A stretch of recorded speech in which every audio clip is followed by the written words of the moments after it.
নমস্কার বন্ধুরা, আমার চ্যানেলে সকলকে স্বাগত জানাই।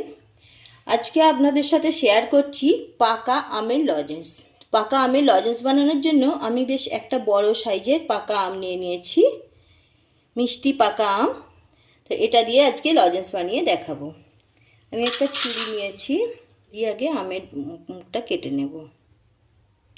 কালারটাও খুব সুন্দর। আমের খোসাটা ছাড়িয়ে নিচ্ছি। এইভাবে আমের খোসাটা ছাড়িয়ে নিচ্ছি। পুরো আমটা ছাড়িয়ে নিয়েছি, গোটা আমটা ছাড়ানো হয়ে গেছে। এবার একটা বাটির উপর ছাঁকনি নিয়েছি। ছাঁকনিতে এইভাবে চটকে চটকে আমের পাল্পটা বার করে ছেঁকে নেব। খুব বড় আম তো, এইভাবে ছাঁকনির মধ্যেই পাল্পটা একবারে দিয়ে দেব। আমের পাল্পটা বার করে ছেঁকে নিয়েছি। একটা কড়াই বসিয়ে দিয়েছি, কড়াইয়ের মধ্যে পাল্পটা দিয়ে দিচ্ছি। যে পরিমাণ পাল্প দিয়েছি তার ডবল চিনি দিতে হবে। চিনিটা ভালোভাবে পাল্পের সঙ্গে মিশিয়ে দিচ্ছি। এবার গ্যাসটা অন করে দিচ্ছি। করে নাড়তে নাড়তে চিনিটা একদম গলে যাবে, গলে আমের সাথে মিশে যাবে। এইভাবে নাড়তে নাড়তে আমি আমের পাল্পটা খুব ঘন করে নেব। চিনিটা পুরোপুরি গলে গেছে। কতটা পাতলা হয়ে গেছে দেখুন, একদম পাতলা হয়ে গেছে। এবার মিডিয়াম আঁচে বেশ সময় ধরে জাল করতে থাকবো। জাল করতে করতে ঘন হয়ে যাবে। আমি একটা চৌকো শেপের টিফিন বক্স নিয়েছি, এর মধ্যে ঘি মাখিয়ে নিচ্ছি। বক্সের মধ্যে একটা টিস্যু পেপার বিছিয়ে দিলাম। এবার টিস্যু পেপারের উপর দিয়েও একটু ঘি লাগিয়ে দেব। অনবরত জাল করতে করতে অনেকটাই ঘন হয়ে গেছে। আরও ঘন করতে হবে লজেন্স বানানোর জন্য।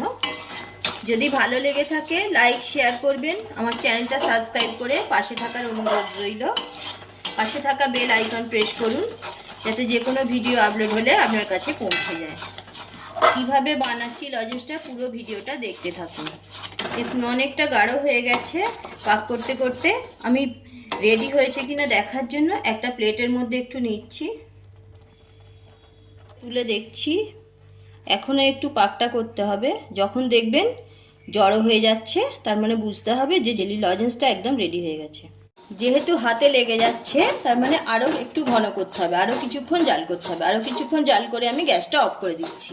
দেখুন লজেন্সের জন্য একদম রেডি। আমি গ্যাস অফ করে নামিয়ে নিয়েছি। এবারে ঘি মাখানো টিফিন বক্সের মধ্যে ঢেলে দিচ্ছি। ভালোভাবে চারিদিকটা ছড়িয়ে দিচ্ছি। এবার 1 ঘন্টা রেখে দিলেই জমে যাবে। 1 ঘন্টা পরে আমি ফিরে আসছি। 10 মিনিট হয়ে গেছে। লজেন্সটা দেখুন জমে গেছে। আমি এবার পিস কেটে নেব। এইভাবে একটা ছুরি নিয়েছি, ছুরি দিয়ে ছোট ছোট করে পিস কেটে নিচ্ছি। এইভাবে আমি চৌকো শেপ দিয়ে দিলাম। এবার ঠান্ডা হলে তুলে নেব। দেখুন কতটা সুন্দর হয়েছে জেলি লজেন্সগুলো। পাকা আমের জেলি লজেন্স। আপনারা আপনাদের ইচ্ছা মতো শেপ দিয়ে নিতে পারেন। আমি এরকম চৌকো শেপই দিলাম। বাড়িতে যদি বাচ্চা থেকে থাকে তো এই লজেন্সটা অবশ্যই বানিয়ে রাখবেন। বাচ্চারা বায়না করলে যখন ইচ্ছা দিতে পারবেন। আর বড়দেরও খেতে ভালো লাগে।